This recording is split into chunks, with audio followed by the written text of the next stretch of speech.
Let me introduce Joe Edelman. Joe is an award-winning photographer and educator. He's based in Allentown, Pennsylvania.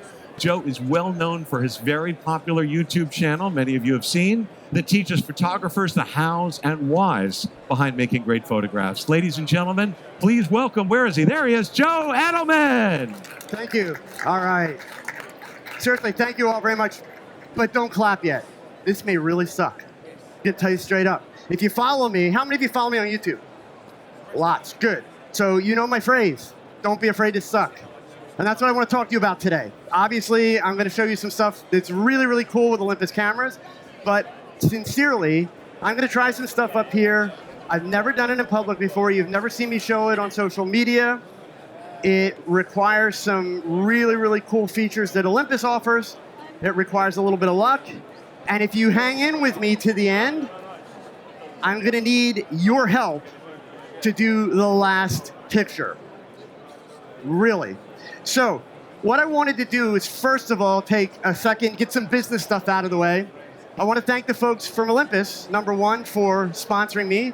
Number two, for bringing me to a show like PhotoPlus here in New York to help me continue my mission, which you know is to help photographers develop a more solid understanding of the hows and whys behind great photography. My goal today is to walk you through a lot of my thought process. Now, some of you I know were here for Tracy McGlosky earlier. You might notice a theme. She did the theme from concept to frame, and she walked you through how she did a composite shot. Well, I thought what I would do, since I know a lot of you watch me on YouTube, I would try and make the experience as close as I possibly could to what I really do when I'm in my studio. So to do that, I've got a couple of things for you. Number one, I brought a lot of toys. Some of the toys you'll recognize from my videos, like some of the material and that stuff. Other stuff you've never seen me use before, but you might want to check it out later, and I'll tell you how you can find it. But I also brought along a crucial part of my photography. If you're familiar with my work, and I should press the button more, how about if we do that and show you some of my work?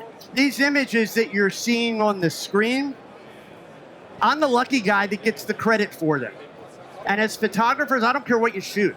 If you're doing portraits and you're doing people work like I do, I strongly encourage this. But you know what? Even if you do landscapes, if you do travel photography, collaboration is an amazing thing. So I'm the lucky one. I get to put my name on them. But a lot of you, if you watch the YouTube videos, you will recognize this young lady standing over here on the side of the stage.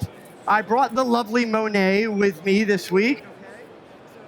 She is here doing the hair and makeup for all of the models that we're using for Olympus, and she's going to help me put these shots together. And these shots that you're seeing, these are images that we have worked on, for the most part, that we have worked on together. They're a collaboration. And since I'm on this image, I want to take just a second. Micro Four Thirds. You guys are on the internet, you know all the crap. This picture right now, if you don't believe me, an hour and 50 minutes away, you can go see it. It's on a billboard, 48 feet wide by 14 feet tall. It's shot with the EM1 Mark II camera, a 20.4 megapixel sensor, so 20 megapixels. A lot of people will say, oh yeah, I know that billboard stuff, like when you walk up close, they're really blurry, and then when you back up, they look really good. I hate to tell you, that was like 30 years ago. Technology has changed a lot. So just to prove it to you, there's a close-up of that billboard shot with a Micro Four Thirds camera. Let me make one point about cameras, and if you follow me, you've heard this point. You'll never hear me stop saying this point. Walk around this hall. One company's missing, God knows why, but you cannot find a bad camera in this building. But I'm sorry, folks, let's keep it real. There's a lot of bad photographers walking around here. Photographers that need to put in more time, more practice, more effort, and try collaborating to improve their work, right? So you can do this stuff with Micro Four Thirds. So I brought Monet with me, so she's going to assist a little bit. I want to give you guys kind of a sense of what goes on. And I'll give you an explanation here of what I'm going to try, and then we're going to work through this. And I'm going to try and talk it out loud.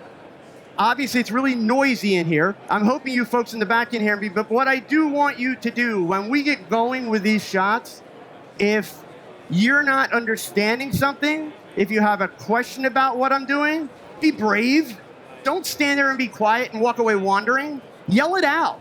Throw something at me. Whatever, okay? But let me know you've got a question and let me answer it. Because I'm not kidding when I said early on, I'm experimenting today. I will show you what I did in preparation because I want to show you my whole process. But these are experiments. I've never successfully done them with a model before. The closest I've come to the shots that we're going to do today, if you follow me online, you have probably seen, I'm going to get to this shot here coming up. You've probably seen this shot that I did right here on this stage last year at PhotoPlus. And you may have seen this picture. This is one that I show a lot. This uses a feature called Olympus Live Composite. I'll explain more about that in a minute because we're going to do a lot of that today. And for those of you that aren't Olympus users, by the way, feel sad because you can't do this, but you can still take the pictures that I'm going to take today. And I'll explain to you how you can do that. So it doesn't matter what brand, you just have to go about it a little bit of a different way, all right? I'm not going to make these really big, but I want to give you guys a sense. When I'm going to do a set of pictures, somebody asked me on Facebook the other day, because I was talking about coming to PhotoPlus, and I said, hey, you know, I'm curious.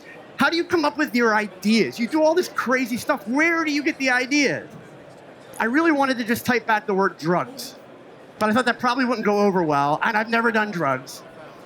What I wound up explaining to the guy is, you know, after a lot of years, and I mean a lot of years, I've been taking pictures for over 42 years, 43 years now. I've embraced the concept of failure. In fact, I cherish failure. I look for failure. I like to shoot what most of us would consider to be a dumb idea or a bad idea. Something that we're told, oh, we can't do. Something that we're told it's not going to work. In fact, if you were on my photo walk this morning, if you weren't, you missed out. But before we went outside, I told everybody, we're going to go underneath the Crystal Palace, and we're going to shoot with really soft lighting. We walked down the stairs, and there was this amazing sunlight coming through the windows. I was like, all right, everything I said about soft light, forget it. Look at this light. We did most of this photo shoot with direct sunlight on the model, and the light was just glorious because it's all about finding it at the right time in the right place and shooting it from the right angles. So I like to take ideas that don't make a lot of sense. I like to take ideas that I've been told you can't do this. And I like to do the one thing that every photographer has to learn to do. I don't care if you're an enthusiast, I don't care if you're a professional, I don't care what your motive is for taking pictures. If you want to take good pictures, you have got to learn to be a good problem solver. That's where good photography comes from. And folks, I don't want to insult anybody, but us photographers, me too, we're like a kind of crazy bunch. I want you guys to be honest with me. We go out and we spend thousands of dollars on camera gear and accessories and all the good stuff. And then, and when I'm done, I want to show of hands, and I want you to be really honest. We frequently find ourselves walking down the street, driving down the road, wherever, and we see something and our gut instinct says, oh, that'll make a good picture. But then we immediately stop. And we look at it and we say, oh, but you know what? I don't have the right lens. Or the light's just not quite right. Or I can't get close enough. And then we don't take the picture because it won't be epic. Come on, how many of you have done that? Yeah, it should pretty much be every hand in here, okay? And the point is, you're not alone, so don't feel bad. But the fact is, the good stuff comes from taking chances, and the next time you have that thought of like, but I don't have the right stuff to do it, or I can't get to the right spot, I want you to remember something. I want you to think back, maybe it was 6 months, maybe it was 60 years, I don't care. I want you to think back, and I want you to remember, why did you pick up a camera the very first time? Don't ever forget that. Don't ever forget that reason. I promise you, as somebody that's been doing it since I was 11 years old, if you can remember why, you will always have fun with the camera. You will always have a good time, and you will feel good knowing that some pictures do not have to be of the quality to make a National Geographic cover. They just need to have special meaning to you. Some of the most technically bad pictures that I take today are of my grandkids, and I love them because they're about them, their personality. It's my interaction, so have fun. So what I did for today, since everybody liked that light painting thing that I did last year, I thought, all right, I want to talk about failure because this is something I've been talking about a lot lately. But I also thought, let's take that light painting thing to a whole new level. So I started looking around and I started looking, simply doing searches for light painting. I wanted to see what are people doing? What kinds of ideas are out there? And so here's what I found. A lot of amazing images, by the way. But I found that most light painting shots weren't portraits. In fact, the overwhelming majority weren't portraits. The overwhelming majority of them were done outside, on location, where the light painters used some tools like I'm going to use, but they would paint the scene, paint the model, they would draw patterns. Really, really cool stuff. But here's the thing.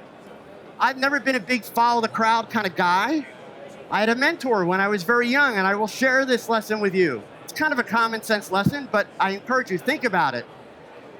If you want to stand out in the crowd, if you want to make money as a photographer, you are not accomplishing anything if you manage to do what I do, or do what any of the other speakers that are here in this hall do. The only way you are going to establish yourself is to do something different than what they do. So if you're learning, by all means, copy this stuff. Copy it, master it, but that's not where you stop. You then have to make it your own. In fact, that last picture that I showed you, I had a gentleman post his version of that picture on Facebook just this week. And it's 10 times better than mine. Because he took it to another level and he did a double exposure with it, and it's amazing. And that's cool, because he mastered the technique that he saw me learn, and he did something completely different on top of it. And that's the idea. So, after looking at all these light painting pictures, what I did is I went to the studio and I said, okay, I found out the tools. I did some research. I found the tools that these guys were using. And even then, if you know me from YouTube, you know that I'm all about the DIY. So I figured out a couple other ways that I could do some of this stuff without these tools, because tools cost money. And I will say that if I'm going to spend money, I want it to be on gear, cameras, lenses. That's where I want to spend my money. So if I can DIY my accessories, I'll probably get shot for saying that, but if I can DIY my accessories, I will do that. If you follow YouTube, you know I have a mannequin. Her name is Lola. I highly recommend getting your own mannequin. So what I did, I went into my studio with Lola for about the last week. Some of you have heard me talk about it on Talk Chat, and I experimented. This background here, you know what that background is? It's a balloon. I'm waving a balloon around behind the model. That's all it is. So I came up with a couple of ideas, right? Different colors, different patterns, and then I started to think, maybe I could do kind of like a sci-fi vibe with these light painting things and do my beauty portraits. So I thought, why not? We'll go for it. So here's the plan. You know where my ideas came from today. You know that I am willing to embrace failure. So what I'm going to do is I'm going to walk you through a couple of different shots. Now, the title of this talk is Embrace the Wow. And for me, that's the coolest thing that anybody can ever say when they look at one of my pictures, especially if it's the subject of my picture. If I get that gut response of wow, I'm going to high for the rest of the week. Like, that's success. I don't need another photographer to tell me it's great. I want my subject to say wow. So going back to my statement about epic photos, we are going to try to make some epic portraits. So I want to start out and give you a little bit of reference. Then I'm going to show you kind of a simple way to make it epic if you have a model with long hair, which we do. And then we're going to get into some of this light painting. And if you can stay till the end, I'm not kidding, the more people, the better at the end. I'm going to need a lot of assistance to make the last picture happen, okay? So, Sophia, can you come on up and have a seat? So I'm fortunate enough today to be working with Sophia, who was a model here in New York at the Elite Agency, which in case you don't know, that's kind of a big deal. I've already apologized to her because with what I'm going to do, it's probably the least work she normally has to do. She's going to kind of be a little bored because I'm just going to have her sit there. But I want to show you guys a couple of things here. So I'm going to do just a quick set of tests to see where my exposures are. And then as soon as I get this dialed in, I'll go ahead and I'll give you a quick gear breakdown so that you understand what I'm working with and what I got going on. So, Sophia, you're just going to look right here. I just want to do a couple simple test shots. All right, and I am still in black and white from my photo walk. So that looks cool, but that's not what we're going to do. Let's go back. Monet, can you tidy up the hair for me just for the basic headshot? Sophia, you're going to keep looking right here at me. Good. Okay, go ahead. You can do the hair. All right, so while they're doing that, let me give you the quick gear breakdown. All these shots that I'm going to do today, I'm doing with one flash, just one. That's it. Good, I have a monitor now. By the way, I'm not doing any black and white shots in this talk, but come on. Black and white is cool, is it not? So I'll give you guys a tip for black and white, just in case you weren't on my photo walk this morning, right? We all got lazy, because we are lazy. It's a human thing. Digital came along, and we stopped doing black and white the way we used to do it. Back in the day, the film day, you would often expose and do your lighting one way for color transparency film, and then do a completely different exposure set and different lighting setup for black and white film because of the way they rendered the range of colors and tones and everything else. Digital comes along, and let's face it, black and white becomes this picture is really boring. Click. Cool, that looks great in black and white. And then we wind up with a lot of black and white images. So if you guys want to really kill black and white and nail it, every one of your cameras, I don't care what brand, what model, go into either, some call it the picture styles, some call it color styles, etc. Set your camera, while you're shooting, set your camera to black and white. Some brands call it monochrome. And then arrow over one more time, and push the contrast up to +3 or +2. Some cameras only go to +2. What you are going to see in your EVF, if you're a mirrorless shooter like us Olympus folks, or if you're still back in the DSLR days, that's cool. When you look at your preview, you're going to see an image that looks just like it was done on Tri-X black and white film. And that way you're going to know this looks great in black and white. Black and white's awesome stuff. What I want to show you first is the kind of portrait that I absolutely hate because it's traditional. So the gear that I've got, one light, one modifier. I'm using the Godox, the 8200s. They call them pocket flashes. They're approximately 200 watt seconds. This is a Savage Universal Brawley box. So the strobe is facing into a silver lining, and then it's got the white, basically diffuser across it. I'm using this for two reasons. One, got a really tight space here, so I don't have a lot of running room, and I don't have room for a huge, big modifier. Two, if you follow me, you know, buying a bigger, more expensive modifier does not get you more light. If you want to hang around later, I can make this look just like a $180 beauty dish. These cost about 29 bucks. Just saying, okay? So that's the basic setup. I'm using a Benro tripod, an Acratech ball head. I believe Acratech is here, best ball heads ever. My camera is the OM-D E-M1X. It's the flagship, or one of the two flagship cameras from Olympus. For those of you that spend too much time on the internet, please pay attention. It is not gigantic, like the internet said. In fact, it's only a tiny bit bigger than the EM1 Mark II with a grip, which is what I used here last year. I've got the trigger. This orange cord is a Tether Tools cable. Tether Tools is right over here. And on the back of my camera, I also have, or the bottom of the camera, sorry, this little blue block. It's called a tether block. If you ever consider tethering, you need to understand that the data ports in your cameras can be broken easily, and they are an expensive repair. I don't care what brand you use. The great thing about the tether block is it never pulls on the data port. So everything's locked in on the base. That's why you use something like a tether block.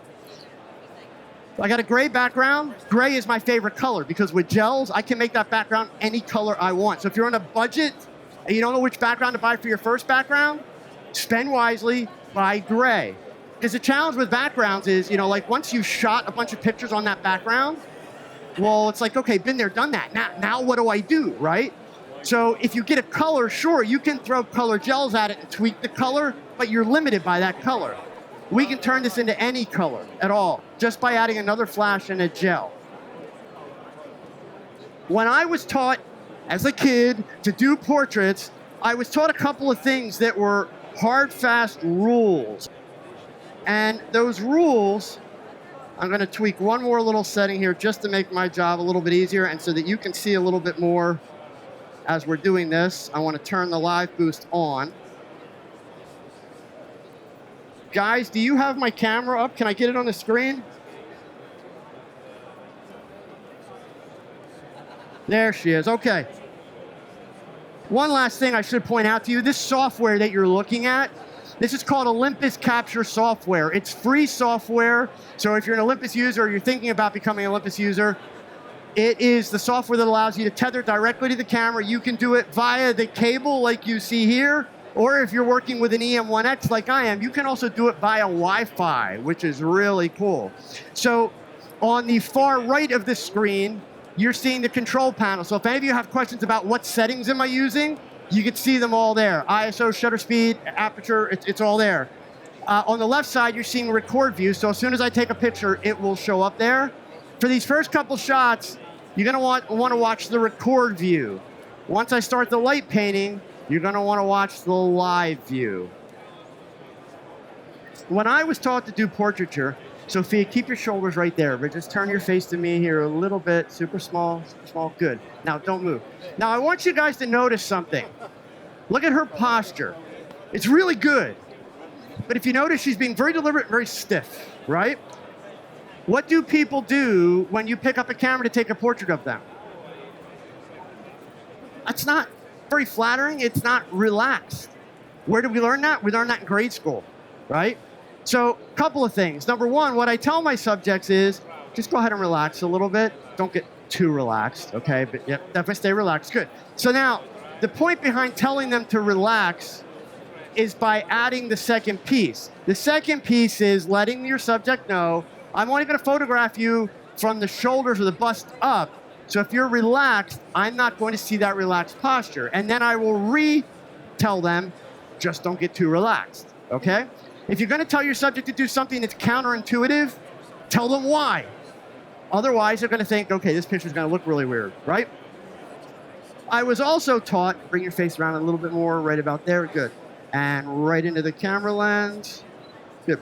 I was taught we're a little hot on that exposure. Let me dial that down just a bit more. One more, right here. All right, that's better. So I was taught that portraits had a specific way to be done. Number one, I was taught that people are vertical, so the portrait has to be vertical. Number two, I was taught that the person should be on a slight angle, never straight ahead. Number three, of course, back in the day, it always had to fit a 4x5 or an 8x10 crop because you were going to give somebody a print, 4x5, 8x10, etc. So there were all these rules. And I hated the rules because when I look at pictures like that, she's beautiful, that's boring, right? So I started to kind of migrate as I kind of found my way of doing things and the way I like to do it. And one of the things I started doing was shooting a lot closer. Oh, and by the way, I skipped over the lens. I'm using a 45mm, the f1.2 Pro lens. So for you full frame shooters, you double the number. That's a 90mm equivalent. For Olympus, it's 45. This is hands down like my go-to people portrait lens that I use 90% of the time. For me, I started coming in closer. I'm gonna turn that face just a tiny bit more perfect. That's it. Awesome. And what I got by getting closer is I get a lot more impact. The picture's a lot more interesting. But I want to point out something. In fact, actually, I'll do it one other version because I migrated it even more. And now, the overwhelming majority of my photographs that I take now are horizontal. And if I was going to do a nice portrait of Sophia, I would crop right in there. So let's clarify a couple things because I know there's somebody out here that's thinking it. Yes, I cut off the top of her head. And look, she's still breathing. There's no blood. Everything is okay. It's going to be fine. You know what I've learned over the years of teaching? The only people that care about the top of the head missing, they look a whole lot like you folks standing out here. It's people with cameras, right? Subjects love it, and they know the head's there. It's all good. It's cool. So certainly, depending on the use for your portrait, you know, if it's like a business profile picture, yeah, you probably want the top of their head in it. But if you're doing something creative and having fun, crop tight. I mean, look at those eyes. Why would you not want to crop really close and make it interesting? So, the other reason I go horizontal now more than ever, for me, this isn't going to be the case for all of you, but the overwhelming majority of my photographs go on social media or they go into a video. So video, of course, it's the wide 16:9 format. Instagram, square crop, so I can go either way. And on Facebook, horizontal works better. That is not what should be your deciding factor. I'm just telling you what my deciding factor was. And literally what's happened in my evolution, I've gotten to the point where I just kind of automatically go to horizontal. It's kind of like my go-to thing, right? So do me a favor, I'm gonna actually have you turn your body and come this way. Good, but we're still gonna so keep the shoulders there, don't turn the shoulders. Good, and then bring the face all the way back to me. Keep coming, keep coming, keep coming, good. Now, Monet, I'm gonna need you in just a second. Don't move after the shot, right there. Monet, come on up. Camera left, can you slide the hair back off of her eye just a little bit? Give me a little more space. Okay. Now I want you to look at the eye on the left side of the frame and the hair and how close it is. Good, turn the face just a little bit more. Good, right there. And good. See the difference it makes even though that side of the face is in shadow just by pushing that hair back? Something as simple as that little piece of hair, when you've got eyes that are that beautiful, you want to see them. You don't want anything encroaching on that space. One of the mistakes most of you probably made, if you photograph people, you've probably taken the picture with the hairband on the wrist, right? I'll tell you how you get past that so you never do it again. Every time you do that, you go into Photoshop and you retouch that hairband out. You do that 2 or 3 times, you will never miss the hairband when you're shooting a picture. And the cool part of it is, and I'm not going to talk about today, I talk about it on YouTube a lot, there's science behind that. So the fact that you do it, it just means you're human. You're not weird, you don't suck, okay? But the fact is, you have to watch for those details. You got to pay attention to that. Sophia has great hair. If you've watched my videos, you see me do the hair flips a lot with the hair blowing and all that kind of stuff. The big mistake, because remember, we're trying to make pictures that are different, they're epic, they stand out. That just looks like a regular portrait. It's okay, it's just a regular portrait. So what I want to do is I want to get her hair blowing. Now most people, when they do this, they go and they get a fan. Here's the problem with using a fan. Number one, it's uncontrollable, it's wild. Number two, if your subject wears contact lenses, you're going to dry their eyes out, and then they're going to be tearing, and then they're going to mess up the makeup artist, and then the makeup artist is going to be very unhappy with you. So there's an easier, better way to do it.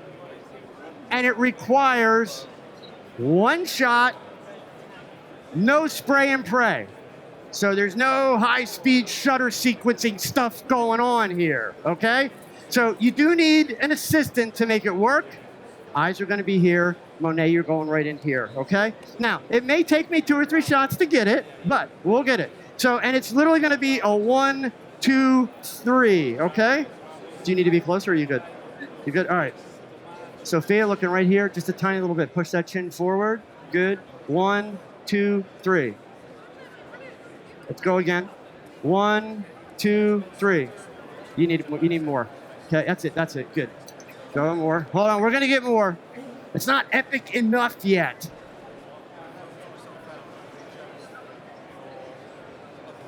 You okay? All right. Okay, bring the head to me. Yeah, keep that eye clear, good. So you notice, number one, we're keeping that hair off the eye before we do the flip. You might need to get a little closer. Good, okay? 1, 2, 3. There we go. So, I could spend a little more time with this, bring a little bit more highlights out, but you see what that's doing? You see how it's adding much more drama and it's adding much more impact to the shot? Experiment, but understand, you know what this accessory cost me? Well, it didn't cost me anything, they bought it for me. But you know what it costs? It costs $1. You can get them at a dollar store, right? So you don't have to spend tons of money to make this kind of stuff work. One of the ways that I find my props and the things that I'm gonna use with my models, because trust me, look at me, I am not a fashion guru, right? But I spend a lot of time on Amazon.com. I go to Joann Fabrics a lot. You guys have the fashion district here if you live in New York, so you have like no excuse. You've got the coolest resources in the world to go and find materials and trim and all kind of stuff. This is a little headpiece, kind of reminiscent of like the Roaring 20s that I found. You almost ready? Good, I'm gonna let you put that on. I'm gonna have Monet put that on Sophia's head. This is just a little piece of like knitted material that I found. At one point, I actually used this as a gobo in my studio where I held it close to the model's face and put light through it to make all the spots. But I want to find a way to reuse it, right?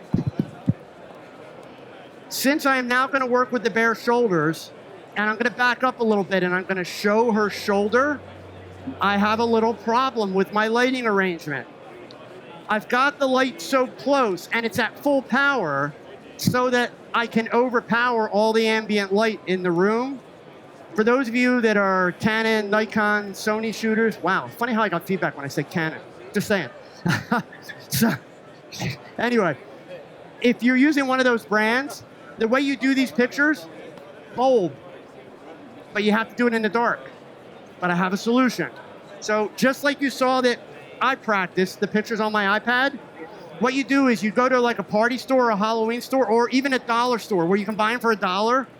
Buy a couple packs of the kids' glow sticks. And then what you do is when you're ready to shoot, you practice what you want to do. So you have your pattern and your movement down, set your camera on a tripod, set it on bulb, crack a couple of those glow sticks and toss them on the floor so you can see where you're walking. The glow sticks won't put out enough light to overexpose your subject. That way, when you start to walk around in the dark, you can see what you're doing. Cool, can we go just a little higher on that? Just a smidge. By the way, smidge is a very technical term. So, cool. And then I'm gonna need your help to clip. We're gonna go right there. That one there.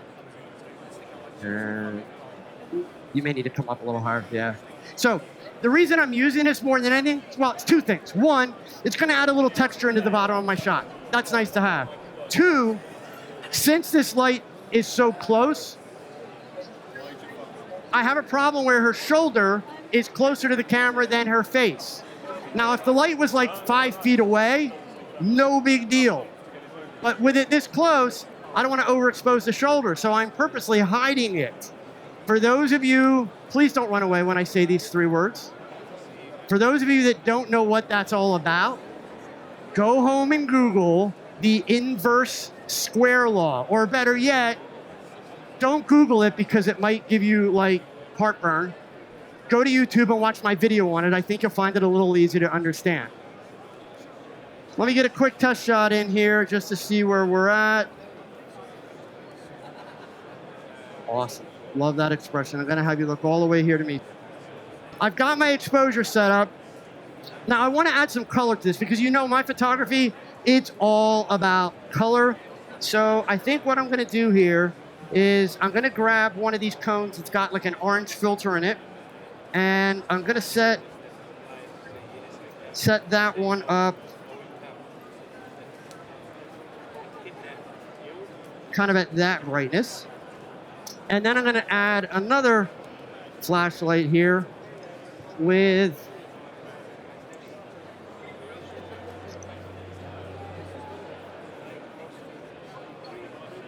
a blue bottle. Let's see what we come up with. And by the way, I have a wireless remote control here, but just to prove the point, I'm gonna do it the first time without the wireless. So I'm gonna press the button, I'm gonna take my time, I'm gonna walk back, I'm gonna paint some stuff, I'm gonna come back, I'm gonna close the shutter, and the camera's taking half-second exposures all the time. It's not gonna stop until I stop the shutter. And then what it does, by the way, and this is it's a feature that's patented by Olympus, it's the only camera brand that has it, it then is gonna take all those images, pack them down into one raw file, and it does noise reduction, which is really cool. So here we go. So I'm gonna need you to hold really still for me. And we're gonna fire the flash. You're gonna wanna watch the live view. So I'm gonna come back now and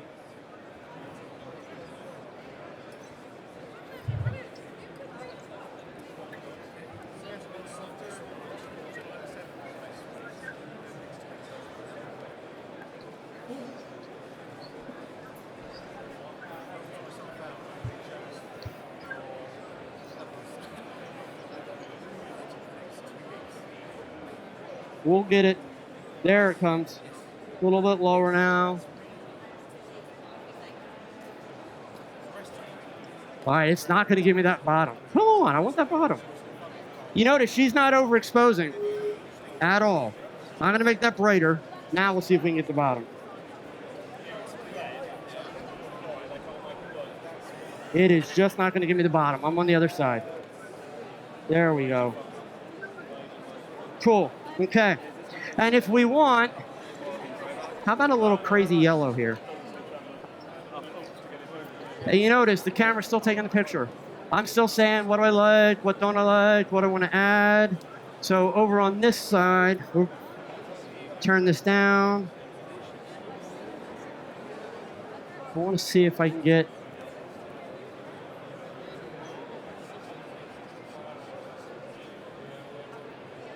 there we go. And I'm gonna walk back.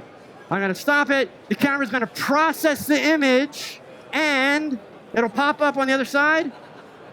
There we have an image, right? It's like magic. So these were some of the tools that this company makes, and we'll go back to these in a minute, but I wanna show you how you can do some stuff without it. Can we take the headpiece off? Did I hear a question? Yes, sir.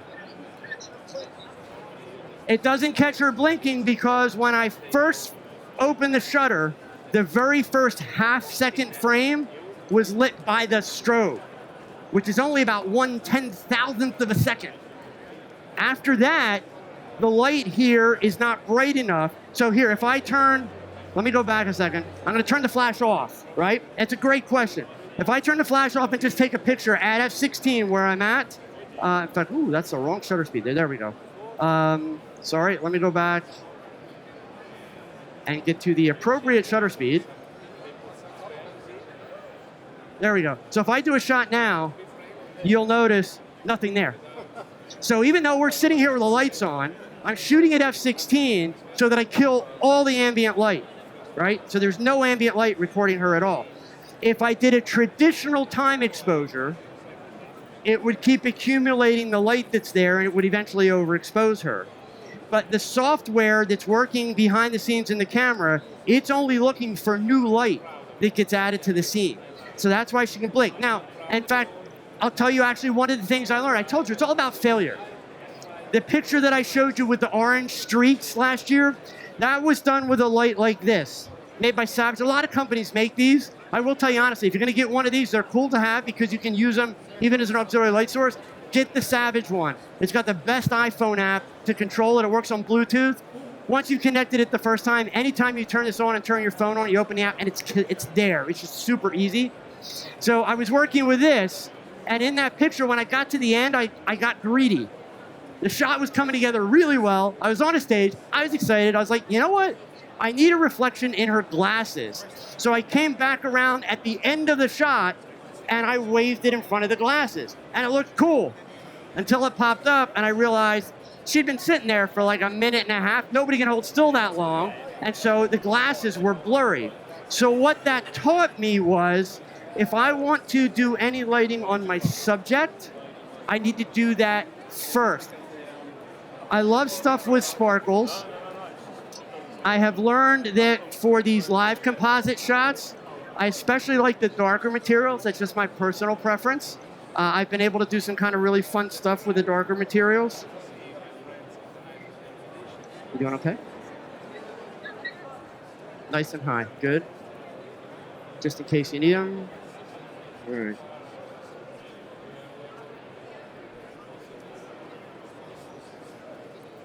You want to clip it to the pony? I still want the sides out. Got that?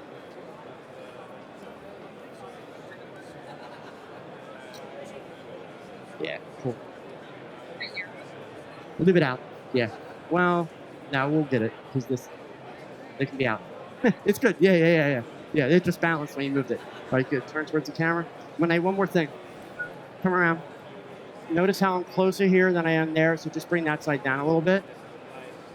So again, details are everything. I want to make sure that I've got that material coming even across the eyebrows. I'm a little OCD about stuff like that, so if I did that shot and the material's going uphill, it would just drive me nuts, okay? So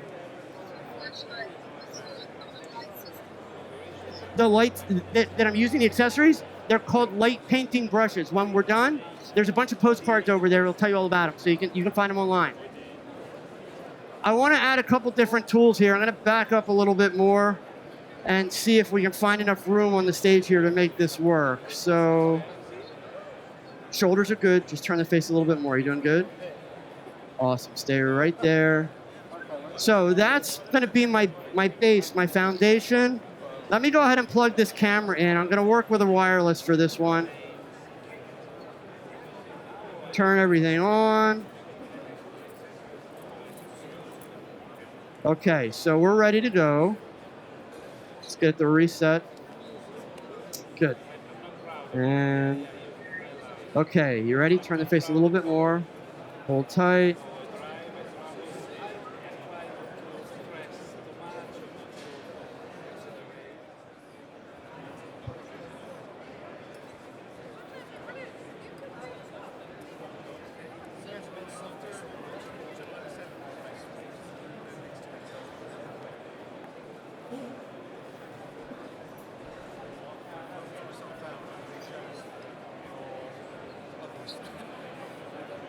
Now we'll go back to the red and see if we can add a little fiber optics in here. So I'm going to stack some of these tools.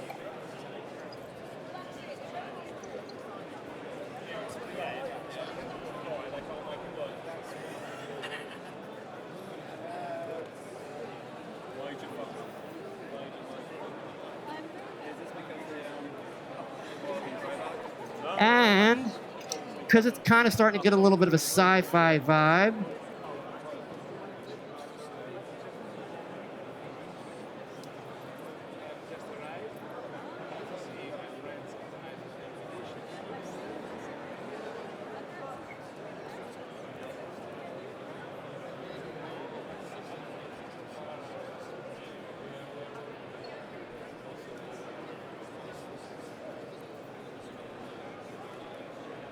there we go.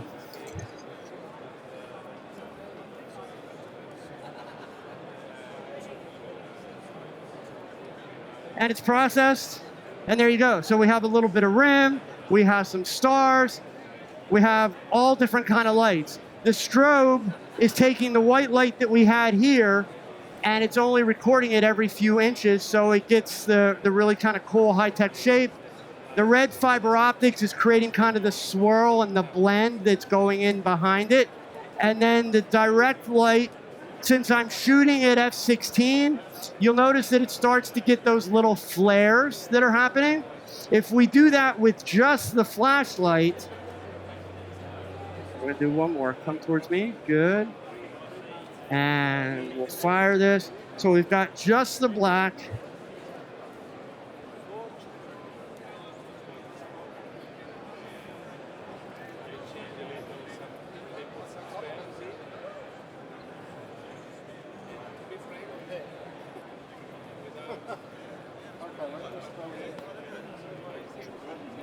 Whoop, we missed that one. Lower yet. There you go. And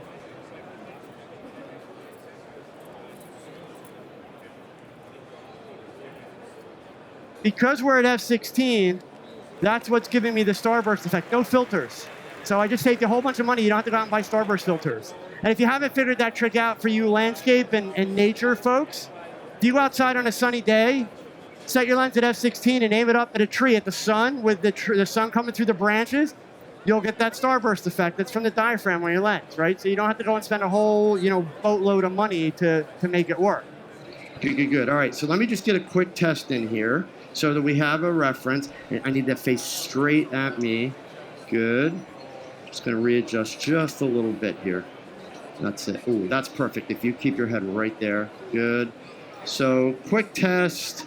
All right, so that's gonna be my base for this, right? So now I'm gonna move into the live composite mode, and that's gonna be blue. I wanna grab one more color here really quick. And by the way, I should say that, well, never mind, I'll hold that. I'm not gonna use the strobe quite yet. All right, good. So, and by the way, you could do this with a wireless remote control. I actually have one mounted here, but just to prove the point, I'm gonna keep walking back and forth so it takes longer, so you see how well this feature actually works. Sophia, you're gonna look straight in here, nice and still. And here comes the flash. There we go. So there's our shot in the live view. I'm gonna walk back here, but then,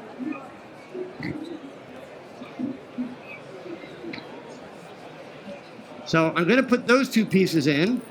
Then I'm gonna come back here. She's looking that way, okay.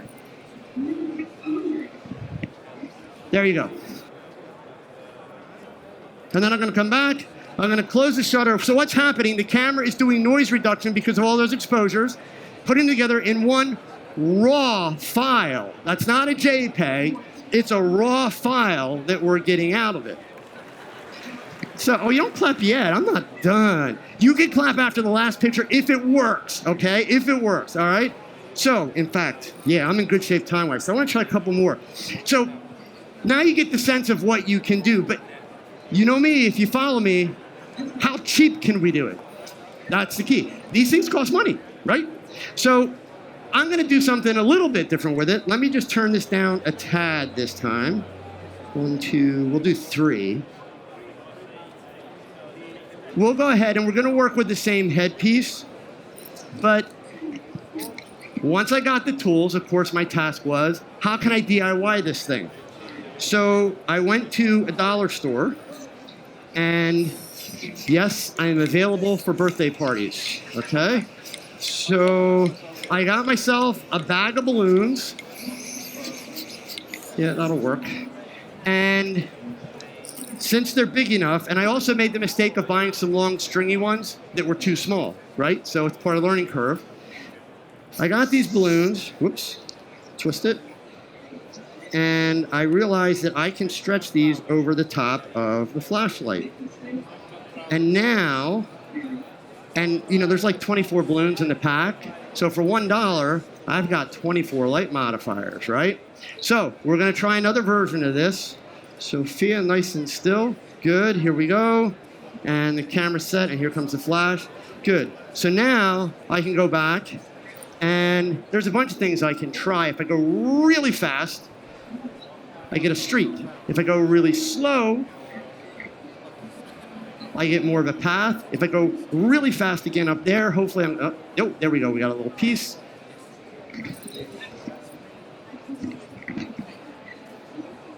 Awesome, and you'll notice I'm walking around back here too, right? So then when we're done, I can go ahead, close the shutter, and it's gonna do the noise reduction.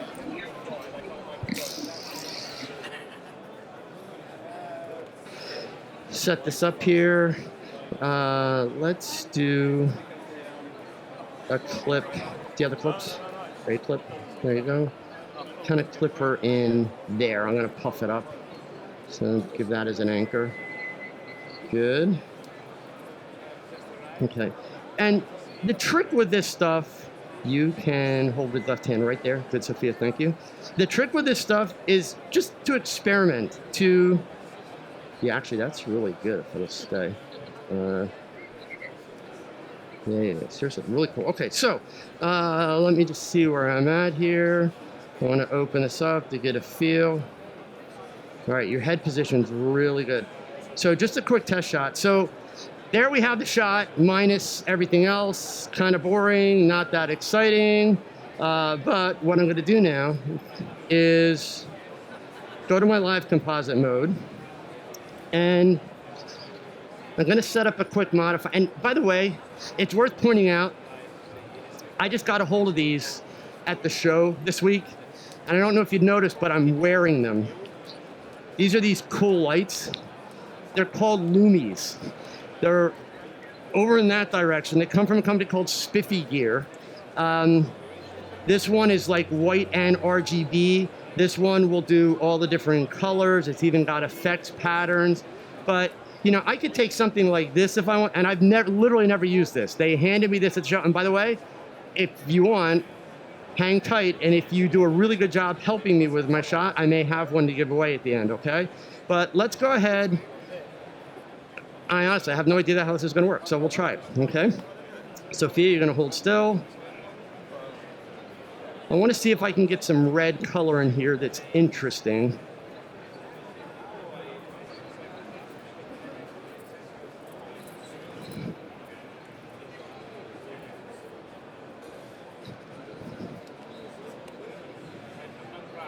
And then keep in mind, you can add depth to your image. A little high, but you get the point, right? Just by experimenting and by playing. So, the way I want to do this one is kind of with a cool little technique that involves these plexiglass discs. And if anybody has a problem with flashing strobe lights, I just want to forewarn you, this is going to flash for a few seconds. It's not super bright, but it will flash. Okay, so you've been forewarned. Let's see. There's a red one. We're going to want that. Let's turn that off. Sophia, straight ahead. Do me a favor. Yep, both feet flat. Good. And so what I'm going to do now is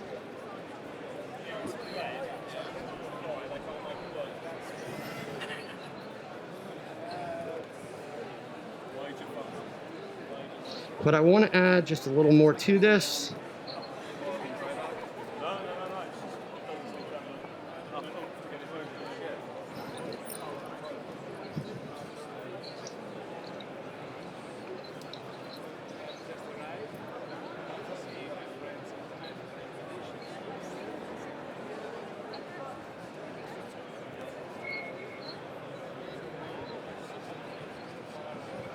And then we'll shut the shutter off.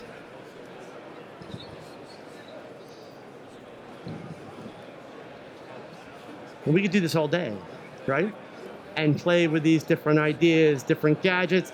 I think I'd like to try and take the ponytail out and just soften the hair a little bit for this one. So I'm gonna let you do that, but I wanna move her before you do it. All right, Sophia, stand up.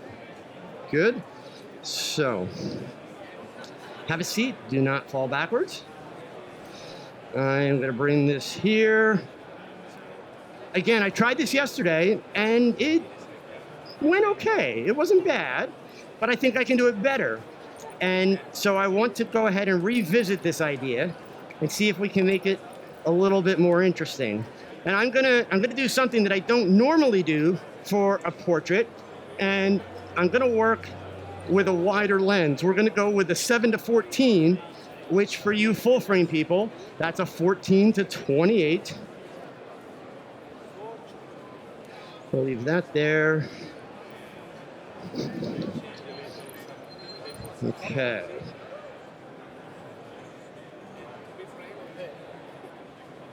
Who's gonna be my paparazzi? I need some paparazzi up here, okay? All right, good, stand up for me. Now, you folks that are sitting on the floor right here, I'm gonna ask you, as soon as one of these photographers gets brave enough to stand up, come on in. I'm gonna ask you if you will slide back to a seat because I'm gonna need that bit of floor space right there. I'm gonna kind of run through there, okay? Guys, can I have my live view back up on the screen? That's it, thank you, Ted. All right, Monet, let me just get this comped and then I'll still, no, you're good, you're good. I just need to compose. And